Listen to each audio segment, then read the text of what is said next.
नमस्कार दोस्तों, मैं मोहित तोमर आप सभी का पीएसएम सब्जेक्ट लर्निंग चैनल में स्वागत करता हूं।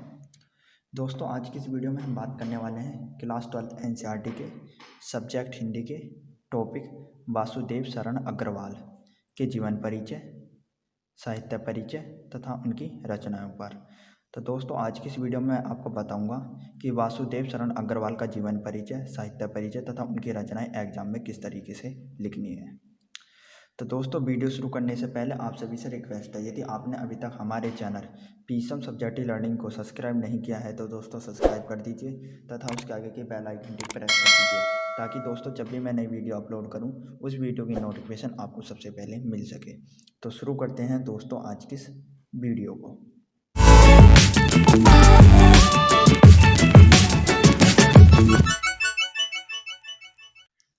तो दोस्तों, आपके हिंदी के एग्जाम में एक प्रश्न लिखा हुआ आएगा और वह प्रश्न है, निम्नलिखित में से किसी एक लेखक का साहित्य परिचय देते हुए उनकी प्रमुख रचनाओं का उल्लेख कीजिए।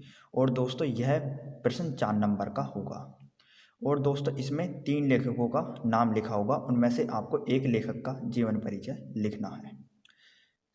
तो दोस्तों, इसी प्रश्न के आधार पर मैं आज की इस वीडियो में आपको वासुदेव शरण अग्रवाल का जीवन परिचय, साहित्य परिचय तथा उनकी रचनाएं लिखनी सिखाऊंगा। तो दोस्तों, आपको क्या करना, आपको हेडिंग डालनी है वासुदेव शरण अग्रवाल। और दोस्तों, इस हेडिंग डालने के बाद आपको एक और हेडिंग डालनी है जीवन परिचय। और इस हेडिंग में आपको लिखना है, डॉक्टर वासुदेव शरण अग्रवाल का जन्म सन 1904 ईस्वी में मेरठ जनपद के खेड़ा ग्राम में हुआ था। इनके माता पिता लखनऊ में रहते थे और यहीं इनकी प्रारंभिक शिक्षा भी हुई। इन्होंने काशी हिंदू विश्वविद्यालय से एमए तथा लखनऊ विश्वविद्यालय से डी.लिट की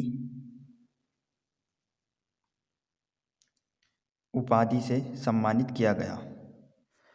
डॉक्टर अग्रवाल ने पाली, संस्कृत एवं अंग्रेजी भाषाओं, भारतीय संस्कृत और पुरातत्व का गहन अध्ययन करके उच्च कोटि के विद्वान के रूप में प्रसिद्धि प्राप्त की।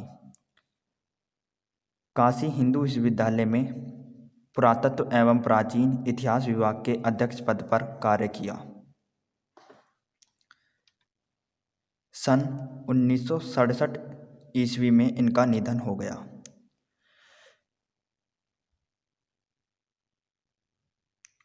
तो दोस्तों, ये था वासुदेव शरण अग्रवाल का जीवन परिचय, जो कि आपको जीवन परिचय के हेडिंग में लिखना है। अब दोस्तों, हम बात करेंगे डॉक्टर वासुदेव शरण अग्रवाल के साहित्य परिचय पर कि वासुदेव शरण अग्रवाल ने साहित्यिक जीवन में क्या योगदान दिया था। तो दोस्तों, आपको हेडिंग डालनी है साहित्यिक योगदान। तो दोस्तों, मैंने हेडिंग डाल ली है साहित्यिक योगदान। आपको इस हेडिंग में लिखना है, डॉक्टर अग्रवाल भारतीय संस्कृत, पुरातत्व और प्राचीन इतिहास के प्रकांड पंडित थे। इनके अधिकांश निबंध प्राचीन भारतीय इतिहास और संस्कृत से संबंध हैं।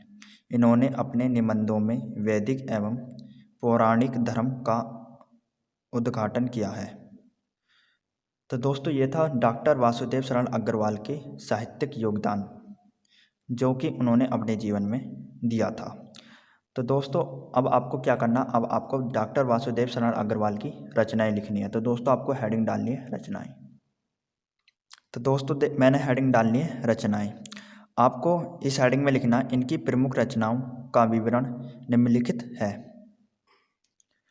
तो दोस्तों, इसके बाद आपको एक और हेडिंग डालनी है निबंध संग्रह। तो दोस्तों, उन्होंने निबंध संग्रह में कौन कौन सी रचनाएं लिखी हैं आप देखिए, कल्पलता, कला और संस्कृत, कल्प वृक्ष, भारत की एकता आदि। तो दोस्तों, इन्होंने निबंध संग्रह में ये रचनाएं की थी डॉक्टर वासुदेव शरण अग्रवाल ने। अब दोस्तों, अगली हेडिंग डालनी है आपको आलोचना ग्रंथ। तो दोस्तों, डॉक्टर वासुदेव शरण अग्रवाल ने आलोचना ग्रंथ में कौन कौन सी रचनाएं की हैं आप देखिए, पद्मावत की संजीवनी व्याख्या तथा हर्षचरित का सांस्कृतिक अध्ययन। तो दोस्तों, ये था वासुदेव शरण अग्रवाल के आलोचना ग्रंथ में जो उन्होंने रचनाएं की थी। तो दोस्तों, आपको पता चल गई। अब दोस्तों, आपको एक और हेडिंग डालनी है संपादन। क्या हेडिंग डाल लिया दोस्तों? संपादन। तो दोस्तों मैंने हेडिंग डाल लिया संपादन। आपको इस हेडिंग में लिखना है पाली, प्राकृत और संस्कृत आदि। तो दोस्तों ये डॉक्टर वासुदेव शरण अग्रवाल के संपादन में लिखी हुई रचनाएं हैं, पाली, प्राकृत और संस्कृत आदि। तो दोस्तों आपको समझ में आ गया होगा कि डॉक्टर वासुदेव शरण अग्रवाल का जीवन परिचय, साहित्य परिचय और रचनाएं एग्जाम में किस तरीके से लिखनी है। दोस्तों आपको एक बात का और ध्यान रखना है एग्जाम में, जब भी दोस्तों आप किसी भी लेखक या कवि का जीवन परिचय लिखें तो याद रखें उस लेखक के या कवि की जन्म तिथि, जन्म स्थान, उसकी मृत्यु तिथि, ये सारी बातें आपको काले पेन से लिखनी है। किससे लिखनी है दोस्तों? काले पेन से। क्योंकि दोस्तों जब भी एग्जामिनर काफ़ी चेक करेगा तो वो आपके जीवन परिचय को देखेगा लिखे हुए को, तो उस एग्जामिनर को साफ साफ दिखेगा कि इस कवि और लेखक की जन्म तिथि यहाँ लिखी हुई है, जन्म स्थान यहाँ लिखा हुआ है, जन्म मृत्यु की तिथि यहाँ लिखी हुई है, तो उसे साफ साफ दिख जाएगा, जिससे आपके नंबर बढ़ने के चांसेस बढ़ जाएंगे। इसलिए दोस्तों आपको मेन बातें काले पेन से लिखनी है। तो दोस्तों यदि आपको मेरी ये वीडियो पसंद आई है तो लाइक, सब्सक्राइब, शेयर जरूर कीजिए। दोस्तों आपको हमारी वीडियो देखने का बहुत बहुत धन्यवाद।